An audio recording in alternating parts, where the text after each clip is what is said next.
sont à nouveau présents pour donc la symbolique de la 9e carte du tarot avec donc la suite des bâtons que nous sommes en train d'étudier. Donc comme je dis à chaque fois, évidemment, on parle simplement de symbolique. Ce n'est pas une formation de tarot, hein. Il y a des formations bien complètes sur le tarot que je vous invite à aller voir et que proposent beaucoup de personnes comme Célia Melville par exemple, pour ne citer qu'elle, et tant d'autres. Donc là, nous, on reste uniquement sur la symbolique de la carte et de ce que l'auteur a écrit dans son bouquin. Comment, voilà, ça vous aide déjà pour commencer déjà à apprendre un petit peu la symbolique des lames du tarot. Alors, on commence tout de suite avec le tarot des sorcières et donc le 9 de bâton. Donc là, vous voyez, si on analyse la carte, un très beau soleil lumineux, avec 8 bâtons plantés, une belle guerrière qui est prête à affronter qui que ce soit en face. D'accord? On ne la sent pas très inquiète, hein, parce que regardez, elle a un beau... Elle a l'air de sourire quand même, oui, elle n'a pas l'air très inquiète. En tout cas, la lumière derrière présage... malgré le ciel nuageux, bon, on peut penser que la lumière présage quand même quelque chose de bon. On va regarder ça. Alors là, le monsieur a l'air complètement abattu. Le ciel est beaucoup moins clément par contre. Et là, vous voyez que par contre, sur ces trois-là, ils ont tous la même symbolique. C'est qu'il y a 8 bâtons de plantés et un qu'ils tiennent dans la main. Là, c'est pareil.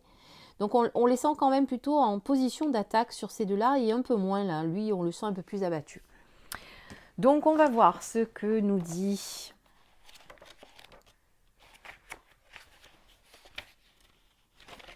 la carte. Alors, non, j'avais dit que je commençais par le tarot des sorcières.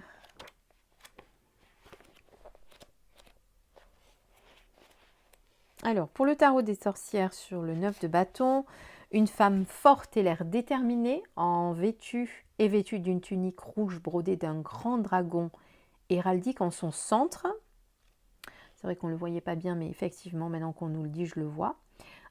Autour du cou, elle porte un pentacle en argent pour la protection. La femme a des cheveux d'un rouge profond et tient avec aisance un bâton d'aubépine en fleurs en travers de son corps, tel un bâton de combat. À la fois sorcière et guerrière, elle porte un pantalon brun résistant et des bottes en cuir tandis qu'elle se tient fin prête à défendre son territoire. Donc c'est bien ce que je disais, elle est en position de défense. 8 autres bâtons sont plantés dans l'herbe, verte et disposés derrière elle, comme s'ils formaient une barrière. Oui, effectivement, on dirait que c'est une protection. À l'arrière-plan, le soleil se couche majestueusement sur les montagnes et projette de longues ombres sur l'herbe et les fleurs. Le soleil couchant symbolise le fait que le test de la guerrière touche à sa fin avec succès et que ses efforts assidus portent leurs fruits. Donc vous voyez, je vous ai dit que le soleil était bon présage, on y est.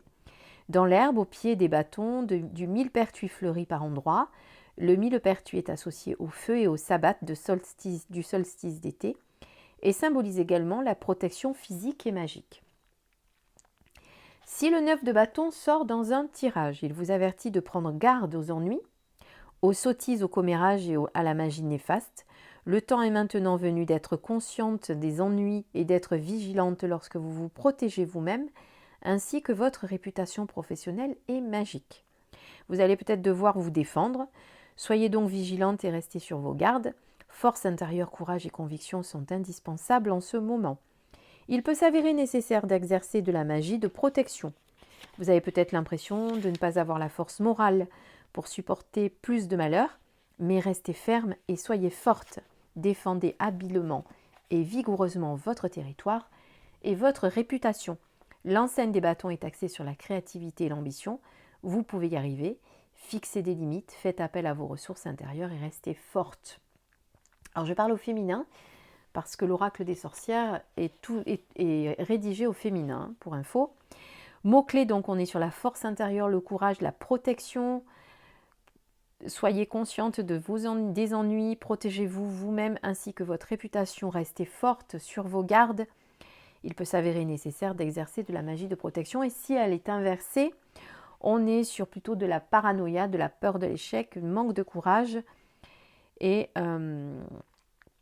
donc un manque de confiance puisque vous vous tournez vers les autres pour qu'ils viennent à votre secours alors que vous devriez vous-même, vous tourner vers vous-même. Voilà pour le tarot des sorcières. Sur le 9 de bâton, donc un homme vêtu en guerrier, sur celle-ci, garde 8 bâtons, prêt à défendre et protéger. Donc on dirait pas trop qu'il est en défense, hein, parce qu'il est quand même la tête baissée, moi je trouve. Mais bon, ça c'est pas grave. Il tient le 9e devant lui pour pouvoir voir, d'après sa pose et son expression, qu'il est épuisé. Ah, on est quand même d'accord. Mais qu'il fera tout pour protéger bravement sa position. Le 9 est l'avant-dernier chiffre de la série. De manière générale, le 9 de bâton se présente lorsque vous sentez que toute votre énergie vous a quitté, le chemin a été long et vous avez l'impression que vous ne pourrez pas faire un seul pas de plus. Peut-on faire une pause juste un instant? C'est une question. Bien que vous soyez sur le point de renoncer, le message du 9 de bâton est que la réussite est plus proche que vous ne le pensiez et que vous possédez la force intérieure pour y arriver. Ce n'est pas le moment de lâcher.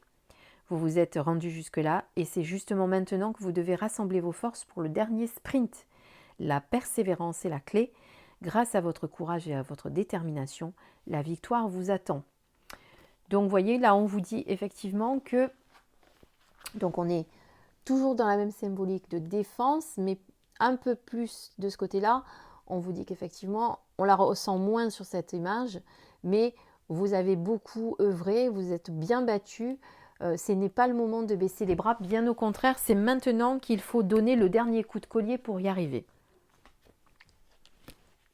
Voilà ce que vous dit celle du tarot doré. Alors, pour le 9 de baguette,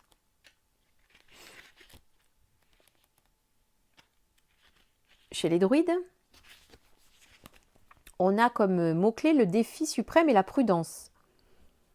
Vous venez de sortir d'un conflit, mais craignez que le pire soit encore à venir. Restez prudent. La peur et le conflit émanent de l'intérieur. Blessé par le passé, vous vous isolez pour vous défendre. Difficulté à accepter vos réalisations, force et talent, rétablissement d'une maladie, ouvrez-vous à la complétude et à la guérison. En sens inversé, vous êtes dans un sentiment d'isolement, vous tentez de vous débarrasser d'un problème opiniâtre, tentez une approche différente de cette situation, négligence physique, manque d'énergie, succès retardé. Donc là, on est plutôt sur une crainte, c'est-à-dire que on sent que c'est quelqu'un, enfin en tout cas c'est ce qu'ils disent, que c'est quelqu'un qui vient déjà de combattre pas mal et qui a encore peur que certaines choses lui arrivent. Donc il a besoin de rester prudent. Voilà, mais bon, la réussite est quand même là. Donc là, c'est pareil, on a de la lumière ici. Je ne sais pas si c'est un feu ou ce que c'est. Ils n'en parlent pas. Mais en tout cas, si on vous amène à la prudence, on vous dit quand même que la réussite est là et que si vous avez peur d'être à nouveau attaqué, c'est peut-être que le conflit émane de l'intérieur. Voilà pour cette carte. Sur le 9 de bâton du tarot doré, du tarot de la nuit, pardon. Là, on a une lumière aussi. Là, on sent quelqu'un d'un peu plus méfiant quand même. Je voudrais qu'elle me fasse le zoom. Elle n'a pas trop envie. Voilà, vous voyez. Donc quand même un petit peu sur la défensive. On va voir ce qu'on nous dit pour le tarot de la nuit. Alors, le 9 de bâton. Désolée, mais là, c'est qu'il y a de l'anglais, il y a du français, il y a un peu toutes les langues. Alors, en piste pour le dernier round, la bataille a été rude et elle n'est pas terminée. Mais toi, comme moi, avons la force qu'il faut pour affronter le dernier round et remporter la victoire finale. Donc voilà, c'est bien ce que je disais. Elle est un peu méfiante, mais quand même dans l'assurance, avec son bâton, prête à en découdre s'il le faut. Et donc on reste quand même dans la même dynamique que la bataille vient d'être rude, comme là. mais que ce n'est pas le moment de baisser les bras, que l'on va y arriver. Voilà, alors ces quatre-là, on reste quand même sur la même énergie, on va dire. On va voir avec le 9 de bâton du tarot de Nicoletta. Et je ne sais plus où j'ai mis le petit bouquin, il est là. Alors, qu'est-ce qu'on nous dit? Pour l'instant, détendez-vous. Vous voyez, là, on n'est pas dans la position de l'attaque. Hein. En comptant sur le fait que vous saurez agir au bon moment. Reprenez vos forces. Ah, on reste quand même, regardez, sur la symbolique de cette carte, avec, vous avez bien combattu, ce n'est pas le moment de lâcher. Bon, là, on vous autorise quand même de vous détendre un petit peu avant de reprendre le combat.